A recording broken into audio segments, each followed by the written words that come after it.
ሰላም ጤና ይስጥልኝ የቻናላችን ቤተሰቦች። ዛሬ የምንነጋገረው ርዕስ ብዙዎቻችሁን በውስጥ መስመር ስለጠየቃችን ርዕስ ነው። አንድን ሴት እንዴት ነው መማረክ የምንችለው?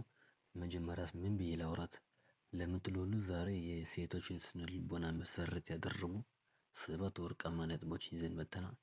እነዚህ ነጥቦች ከተገነዘባችሁ በኋላ በራስ መተማመናችንና ተቀባይነታችሁ በከፍተኛ ሁኔታ ይጨምራል። እስከ መጨረሻ አብራችሁን ቆዩ። ቪዲዮስ ላይክ፣ ሼር፣ ሰብስክራይብ በማድረግ ይጀምሩ። አንደኛ፣ ንጹህና የመጀመሪያ እይታ ወይም በእንግሊዝኛ ፊዚካል ፕሬዘንቴሽን ማለት ነው። መጀመሪያ የሚታየው ማንነት ሳይሆን ቁመና ነው።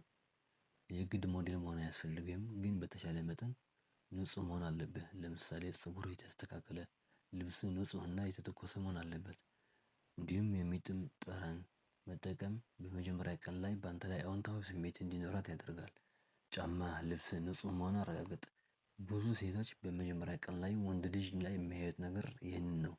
ስለዚህ ይህን ነገር በትኩረት አድርገው። ሁለተኛው አይን ላይ መታየት ወይም አይ ኮንታክት። አይን ላይ መታየት የድፍረትና በራስ መተማመን ምልክት ነው። ለምሳሌ ስታወራት አይኗን እያየ በፈገግታ አውራት።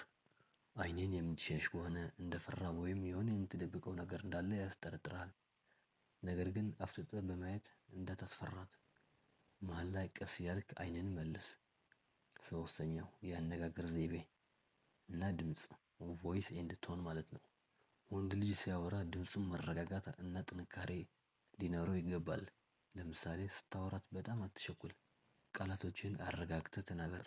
ዝቅ ባለና ቁም ነገር ባለው ድምጽ ማውራት በአንተ ላይ እንድትማረክ ያደርጋታል። ቃላት ደግሞ የጨዋ መሆን አለባቸው። አራተኛው ጥልቅ ጥያቄዎችን መጠየቅ ወይም ሚኒንግፉል ኮንቨርሴሽን ማለት ነው። አደረሽ፣ በላሽ የሚሉ አሰልቺ ጥያቄዎችን አቁም። ይልቁንም ስለ ማንነቷ እንድታወራ የሚያደርጉ ጥያቄዎችን ጠይቅ። ለምሳሌ በህይወትሽ የምትኮሪበት ስኬት ምንድን ነው?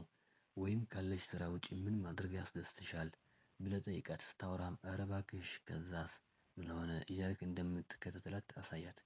በዚህም በጣም ደስ ይላታል። አምስተኛ ነጥብ በራስ ህይወት ላይ ማተኮር ወይም አምቢሽን። ሴቶች አላማ ያለው ወንድ ይወዳሉ። ህይወትን ሙሉ እሷን በመከተል ብቻ ታሳልፍ። ለምሳሌ ስራህን ስትወድ፣ ለራስ ራዕይ ስትደክም እና ስኬታማ ለመሆን ስትጥር፣ ይህን በማድረግ ስታይ በአንተ ውስጥ ጠንካራ መሪ ታያለች።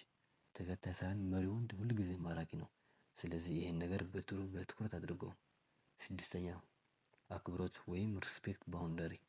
አይ ስትል አይ መሆንን ተረዳ። በቃ ለፍቅር አክብሮት መሰረት ነው። ለምሳሌ ጓደኞቿን አክብር፣ የምትሰጠውን ሀሳብ አትናቅ። በአንተ ዘንድ እንደምትከብር ካወቀች ልቧን በሰላም ትከፍትልሃለች። ስለዚህ ይህንም በደንብ ያዘው። ሰባተኛውና የመጨረሻው አትቸኩል፣ ናፋቂ ሁን። ትልቁ ስህተት ይሄ ነው። ገና እንደተዋወቃችሁ በ24 ሰዓት ስልክ መደወል፣ መቼ እንገናኝ፣ እወድሻለሁ ማለት። ለምሳሌ ትንሽ ሚስጥራዊ ሁን፣ ሁል ጊዜ አትገኝ። የራሷን ጊዜ ስጣት፣ አንተም የራስ ጊዜ ይኖርህ። እንድትናፍቅህ እድል ስጣት። ናፍቆት ፍቅርን ያፋፍማል።